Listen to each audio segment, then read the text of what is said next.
Voting in New Jersey's gubernatorial election faced a brief disruption after a bomb threat was emailed to several polling stations.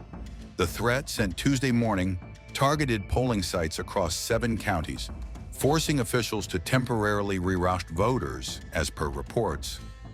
Law enforcement quickly secured the affected locations, with searches determining the bomb threat was not credible. State Attorney General Matthew Platkin confirmed that police were deployed to all sites and that voting was continuing safely. He warned that authorities would not tolerate any attempt to interfere with the democratic process or threaten voter safety.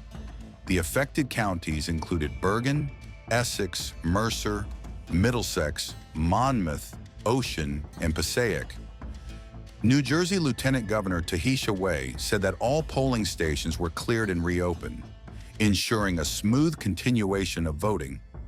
She emphasized that the state's coordination with federal and local agencies to safeguard voters and poll workers. Democratic candidate Mikie Sherrill reassured the public that all threats were investigated and found to be non-credible. She urged residents not to be intimidated, saying New Jerseyans would not be deterred by attempts to disrupt the election. Sherrill described the incident as an effort to suppress votes, but said voters were responding with determination and resilience. Republican candidate Ciattarelli's team also encouraged calm, urging voters to continue participating without fear. Officials noted that some polling sites briefly closed, with voters redirected to nearby locations to cast their ballots. By midday, most affected stations had resumed normal operations under heightened police security. Bergen police had investigated the threats and found all of them to be a hoax, county spokesperson Derek Sands said in a statement. Platkin reiterated that the election process remained secure and that public safety was the government's top priority. Similar bomb threats disrupted polling last year in swing states, later traced by the FBI to sources linked to Russia. You're going to hear a lot about what's ahead of us, like how to renew our faith in government and respect for each other, how to create equal opportunity for those willing to work hard and play by the rules, and how to build a brighter future by focusing on what unites us, not divides us.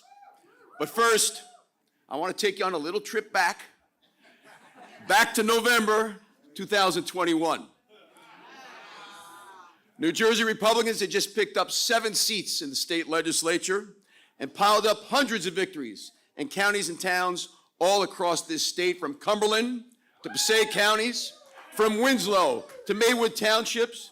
We won in places we hadn't won in years, including right here in Monmouth County's Legislative District 11.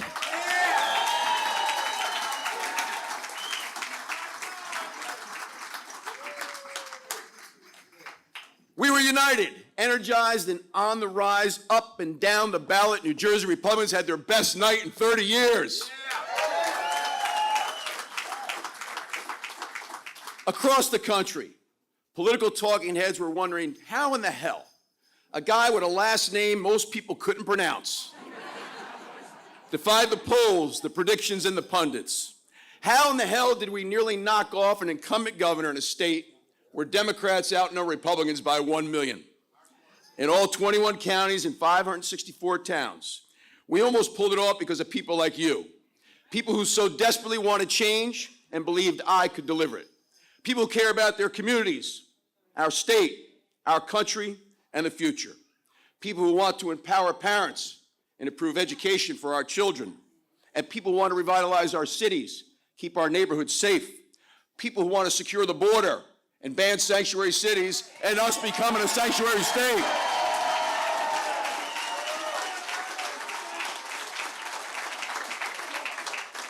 And people who want to shrink government, cut spending, and lower our damn taxes. Guys, it's time.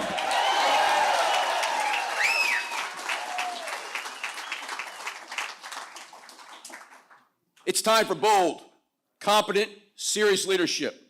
Leadership determined to fix our state. It's time for a Jersey guy who understands what people are up against every single day. It's time for a common sense problem solver, a chief executive officer, a hands-on CEO who knows exactly what needs to be done and is willing to do it. I think I know a guy.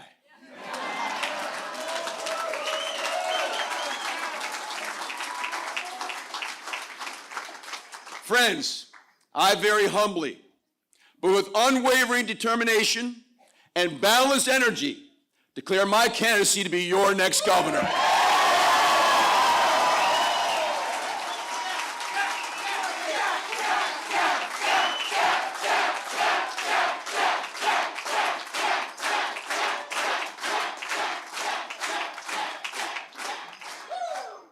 "100 years ago, my immigrant grandparents made New Jersey their home. Here is where they provided for their family, started a business. My parents did the very same, owning a restaurant bar. As a two-time successful business owner, I followed in their footsteps. Folks, I'm running to make sure today's New Jerseyans and future generations can do the very same for themselves and their families, all right here in New Jersey. And to achieve that, we need to think big and act boldly. The days of nibbling around the edges and kicking the can down the road are over. The days of settling for the crumbs brushed aside by ruling Democrats are done. I'm going to govern in the mold of my political hero, Abraham Lincoln, who once stayed at this very hotel.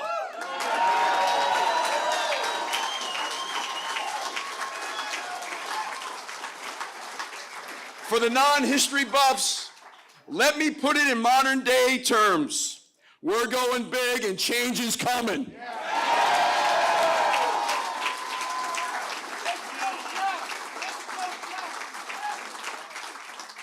When I'm your governor, we will appoint an attorney general who supports the police and parents.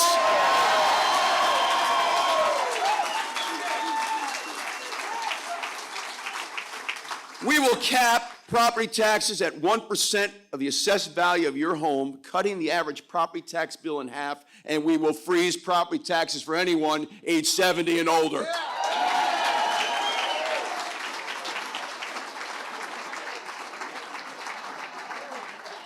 We will cut business taxes so that we can compete with Pennsylvania, North Carolina, and Florida.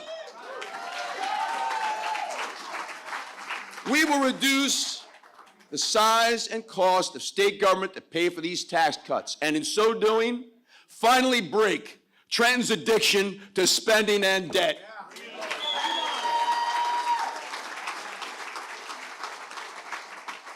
We will overhaul the public school curriculum.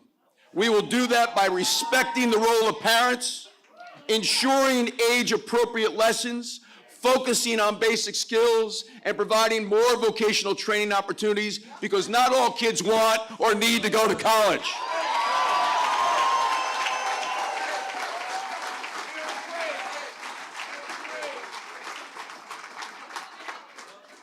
We will adopt a new school funding formula, one that treats suburban taxpayers fairly, while promoting educational savings accounts, vouchers, and school choice to free kids from failing schools.